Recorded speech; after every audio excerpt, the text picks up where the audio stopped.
جب بھی اس قسم کی چاہے آڈیوز آتی ہیں یا ویڈیوز آتی ہیں جو ابھی بھی پہلے اس کے اوپر وفاقی وزراء اور یا سوشل میڈیا ایکٹیوسٹ اور جرنلسٹ جو ہے کہ بڑی بڑی پریس کانفرنسیں کرتے تھے اور مین اسٹریم میڈیا کے اوپر صبح سے لے کے شام تک اس کے اوپر جو ہے کہ آپ کو خبریں نظر آ رہی ہیں، تجزیے تبصرے نظر آ رہے ہیں، پریس کانفرنسیں نظر آ رہی ہیں وفاقی وزراء کی، اور پھر شام کو ٹاک شو بھی ہوا کرتے تھے. لیکن پھر جب سے اسلام آباد ہائی کورٹ نے ان آڈیوز کے اوپر کیس کی سماعت شروع کی اور پھر وفاقی حکومت کو نوٹسز کیے، ایف آئی اے کو بھی اور انٹیلیجنس ایجنسیز کو بھی، انٹیریئر منسٹری کو بھی، کہ ذرا یہ بتائیں کہ یہ اصلی ہیں نقلی ہیں اور ان کا ماخذ کیا ہے، یہ بنی کہاں، تیار کہاں ہوئی ہیں، جنریٹ کہاں سے ہوئی ہیں اور ڈسٹریبیوٹ کہاں سے ہوئی ہیں. تو اس وقت سے وہ آڈیو ویڈیو آنا بھی جو ہے کہ وہ بند ہو گئی ہیں ابھی. تو آپ کو اس سے اندازہ ہو جائے گا کہ اس کے اصل ہینڈلر پیچھے سے کون ہے. اور دوسرا جو ہے کہ پھر اس میں اس وقت جو سچویشن ہے آپ کو کرنٹ مخصوص نشستوں کے فیصلے کے حوالے سے اور جو ایک نیریٹو بنایا جا رہا ہے حکومت کی جانب سے، اور اس میں 2-3 ایگزامپلز بڑی عمدہ ایگزامپلز ہیں کہ آج ہم مختلف لائر سے بات کر رہے تھے سپریم کورٹ کے، تو وہ بھی آپ سے ہم شیئر کریں گے. کہ یہ کہا جاتا ہے جی کہ یہ کیسے ہے جی کہ الیکشن ہو چکے، کاغذات نامزدگی جمع ہو چکے، سکروٹنی ہو چکی، لسٹیں جو ہے کہ مخصوص نشستوں کے لیے امیدواروں کی فراہم کی جا چکی، پھر اس کے بعد الیکشن ہوئے، پھر آزاد امیدواروں کو 3 دن کے اندر ڈکلیریشن دینا تھا، وہ مدت بھی گزر گئی، اور اب آگے سپریم کورٹ جو ہے کہ کہے کہ نہیں جناب یہ دوبارہ ڈکلیریشن دے دیں. تو یہ تو نہیں ہو سکتا، جو چیز ہو چکی وہ دوبارہ کیسے کی جا سکتی ہے یا اس کو ماضی میں کیسے لے جایا جا سکتا ہے. تو اس میں دا بیسٹ ایگزامپل جو ہے 2 آپ کو میں صرف یہ بتاؤں گا کہ وہ 2 ایگزامپل ایسی ہیں جس سے پاکستان مسلم لیگ نون نے اور یہ پی ڈی ایم کی جو پیپلز پارٹی ہے یا ایم کیو ایم ہے، ان جماعتوں نے خود فائدہ اٹھایا ہوا ہے. اور یہ بہت ماضی کی بھی نہیں ہے، بہت پرانی مثالیں نہیں ہیں، یہ 2022 کی ایگزامپل ہیں. تو 1 اپریل 2022 آپ کو تاریخ میں یہ کبھی دن نہیں بھولے گا، رجیم چینج آپریشن کے تناظر کے اندر جب قومی اسمبلی کے اندر یہ قرارداد پیش ہوئی تھی عدم اعتماد کی. آپ کو یاد ہوگا کہ یہ 27 مارچ کے آخری ہفتے میں اس کو ٹیبل کیا گیا فلور کے اوپر. تو اس کو تو 7 دن کے اندر اندر بحث، اور بحث کے بعد جو ہے کہ اس کے اوپر ووٹنگ ہونا تھی. تو وہ تو 3 اپریل بنتی تھی، لیکن 3 اپریل کو ڈپٹی اسپیکر قاسم سوری نے رولنگ دے دی اور کہا کہ یہ آئین کے منافی ہے، اور کیونکہ ملکی سلامتی اور خود مختاری کا معاملہ ہے اور اس میں جو ہے کہ غیر ملکی ہاتھ ہے اس کے اندر، تو اس لیے وہ اس کو مسترد کرتے ہیں. وہ جو معاملہ سپریم کورٹ میں گیا، اور پھر آپ کو یاد ہوگا کہ جب یہ سپریم کورٹ نے اس پہ فیصلہ دیا، 5 رکنی bench, chief justice Umar Ata Bandial تھے اس میں، جسٹس جمال مندوخیل تھے اس وقت جو موجودہ ججز کے اندر، جسٹس اجاز الاحسن تھے اس کے اندر، اور پھر جسٹس مظہر میاں عالم خیل. اس میں تو انہوں نے یہاں تک کہہ دیا کہ آرٹیکل 6 کی وائلیشن ہوئی ہے تو آرٹیکل 6 کی کارروائی ہونی چاہیے. یہ تو آئین بریچ کیا گیا اس رولنگ، اور اس کے نتیجے میں اسمبلی تحلیل اور نئے انتخابات کو جو اعلان کیا گیا تھا. تو اب اس میں آپ دیکھیں کہ اس میں سپریم کورٹ نے کیا کیا تھا. اس میں کہا تھا کہ یہ تصور کر لیا جائے کہ ابھی 9 اپریل نہیں، آپ اس میں سوئی کو اور وقت کو واپس 3 اپریل پہ لے جائیں گے. تو سپریم کورٹ نے تو وقت کو ریورس کر کے جو ہے کہ اس ڈیٹ پہ لے گئے تھے اور کہا تھا کہ نیشنل اسمبلی کا اجلاس اتنے بجے ہونا چاہیے، اتنے بجے تک ہونا چاہیے، یہ ایجنڈا ہونا چاہیے، یہ کام ہونا چاہیے، اور اس کے بعد سبسیکوینٹلی یہ ہونا چاہیے. رول آف بزنس کے اندر بھی چلی گئی تھی، اور سپریم کورٹ نے 1 ہفتہ پیچھے ٹائم سوئیں اور وقت کو جو ہے کہ ریورس کر دیا تھا. اور پھر سپریم کورٹ کے اس فیصلے کے نتیجے کے اندر بھی قومی اسمبلی میں پھر وہ قرارداد کے اوپر ووٹنگ ہوئی، بحث ہوئی، ووٹنگ ہوئی، اور عمران خان جو ہے وہ گھر چلے گئے. تو اس وقت اگر سپریم کورٹ ری رائٹ نہیں کیا آئین،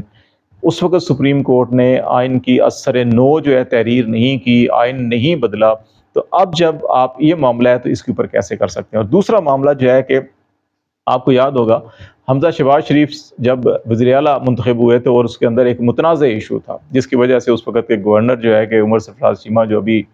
کوٹ پر جیل کے اندر قید ہیں، کہ انہوں نے انکار کر دیا تھا کہ وہ نہیں حلف لیں گے. یہ معاملہ ہائی کورٹ کے اندر چلا گیا، اور ہائی کورٹ نے پھر یہ ڈائریکشن یہ دی کہ جناب اسپیکر جو ہیں کہ وہ حلف وزیر اعلیٰ سے لیں، اور پھر اسپیکر نے حلف لیا. اب آئین کے اندر کہاں لکھا ہے کہ اسپیکر حلف لے گا یا وزیر اعلیٰ جو ہے اسپیکر کے سامنے جا کے جو ہے کہ حلف دیں گے؟ تو اس وقت کیا ہائی کورٹ نے آئین کی غلط تشریح نہیں کی؟ کیا اس وقت ہائی کورٹ نے آئین کو ری رائٹ نہیں کیا یا آئین میں ترمیم نہیں کی؟ اگر یہ بات اس وقت اگر تشریح کرتے ہوئے کہ جب حالات ایسے آ جائیں اور وہ پھر کسی اور سے جس کا آئین کے اندر کوئی اندراج ہی نہیں ہے وہ کام کروائیں، تو پھر جو ہے کہ اس وقت ٹھیک تھا، تو اب کیوں غلط ہو گیا؟ اب اس کے اندر یہ ہوا کہ الیکشن ڈیز کے اندر جو ہے کہ سپریم کورٹ کا فیصلہ آیا انتخابی نشان بلے کے واپسی کا، اور اس کی تشریح الیکشن کمیشن نے غلط کی. یہ تمام کے تمام 13 ججز کہہ رہے ہیں کہ الیکشن کمیشن نے سپریم کورٹ کے فیصلے کی غلط تشریح کی۔ تو 8 ججز یہ کہہ رہے ہیں کہ کیونکہ تشریح غلط کی تھی اس لیے ہم اس سارے معاملے کو واپس اس تاریخ پہ لے جاتے ہیں اور یہ الیکشن کمیشن اس چیز کو ٹھیک کر دے، جو اس نے غلط کام کیا اس کو ٹھیک کر دے۔ تو ان کو ٹائم کو ریورس اس جگہ کے اوپر لے گئے ہیں۔ تو اس پہ پھر اعتراض کیوں ہے کہ ایگزیکٹلی جب آپ تحریک عدم اعتماد ہو یا وزیر اعلیٰ پنجاب کا حلف ہو تو اس وقت اگر ٹھیک ہے تو ابھی کیوں نہیں ہے؟ تو یہ جو فیصلہ ہے، اور پھر اس کے اوپر منصور علی شاہ صاحب کیونکہ کہہ رہے ہیں کہ انہوں نے فیصلے پہ عمل کروانا ہے، اور منصور علی شاہ صاحب ابھی جو ہے کہ اگر اس کے فیصلے کے اوپر عمل کرواتے ہیں اور وہ اگر عمل نہیں کرتے تو توہین عدالت کے زمرے میں یا آئین شکنی کے زمرے کے اندر وہ سزا بھی سنا دیتے ہیں جن کو، جو اس وقت سارے کرتا دھرتے ہیں، تو حکومت تو دھڑام سے گر جائے گی۔ تو پھر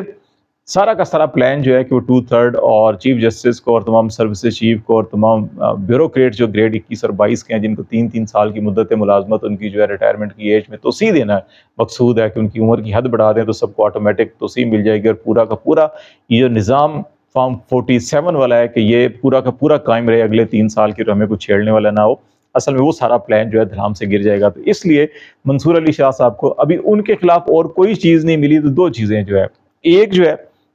کہ اس سے آپ کو اندازہ ہو جائے گا اس کے پیچھے ہینڈلر کون ہے۔ جو ہمیں جو میسیجز موصول ہوئے ہیں وہ ایک تو تحریک لبیک پاکستان کے کارکن ہیں، اور دوسرا جو موزمبیق سے جس نمبر سے جو میسیج آتے ہیں کہ وہ ایک تو منصور علی شاہ صاحب کے خلاف ہے، اور دوسرا وہ تحریک لبیک کے حق میں وہاں سے میسیجز آ رہے ہوتے ہیں۔ تو اس سے آپ کو اندازہ ہو جائے گا کہ تحریک لبیک یا تحریک لبیک کے پیچھے کون ہے، وہ سارے کمپین۔ اب تحریک لبیک کا اس معاملے سے کیا تعلق مخصوص، اس کے اندر کی مخصوص نشستوں کا ذکر نہیں کر رہے، وہ بیانیہ کیا بنا رہے ہیں؟ اب بیانیہ کیا بنا رہے ہیں کہ جناب چیف جسٹس قاضی فائز صاحب کی سربراہی میں جو سپریم کورٹ کے وہ مبارک ثانی کیس کے اندر جو فیصلہ آیا ہے اس کو بنیاد بنا کر تنقید منصور علی شاہ صاحب پہ کی جا رہی ہے کہ جناب منصور علی شاہ صاحب آپ نے گزشتہ روز تقریر کی اور کہا کہ قاضی فائز صاحب جو ہیں کہ میرے اچھے مراسم ہیں، دوست ہیں، تو پھر آپ جو ہے کہ کہتے ہیں کہ ہم آئین کے اوپر عمل کروانا سپریم کورٹ کا کام ہے، تو پھر سپریم کورٹ کی ذمہ داری ہے کہ آئین کے اندر جو ہے کہ وہ احمدیوں کے بارے میں یہ لکھا ہے کہ اس کے اوپر عمل کیوں نہیں کروا رہے آپ، پھر سپریم آئین کے اندر یہ لکھا ہے تو آپ اس میں جو ہے کہ آپ کو 90s کے اور 80s کے سپریم کورٹ کے جو فیصلے ہیں 5 رکنی بینچ کے، ان کا حوالہ دے کے کہا جا رہا ہے کہ جی کہ جسٹس منصور علی شاہ صاحب آپ ان فیصلوں پر عمل درآمد کے لیے جو ہے کہ کیوں نہیں قاضی فائز صاحب کو سمجھا رہے، اور ٹارگٹ جو ہے منصور علی صاحب کو کیا جا رہا ہے، تحریک لبیک کی جانب سے کیا جا رہا ہے، اور جو حرمت رسول صلی اللہ علیہ وآلہ وسلم یا ختم نبوت جو صلی اللہ علیہ وآلہ وسلم کے حوالے سے،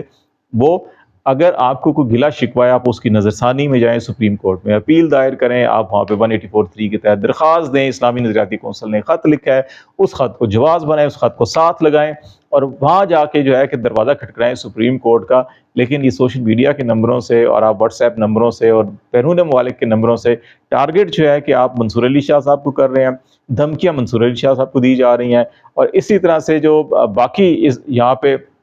لوکل نمبر ہیں تو وہاں سے بھی اسی قسم کی چیزیں جو ہے کہ یہ کر کے اور انڈائریکٹلی جو ہے کہ منصور علی شاہ صاحب کو جو ہے کہ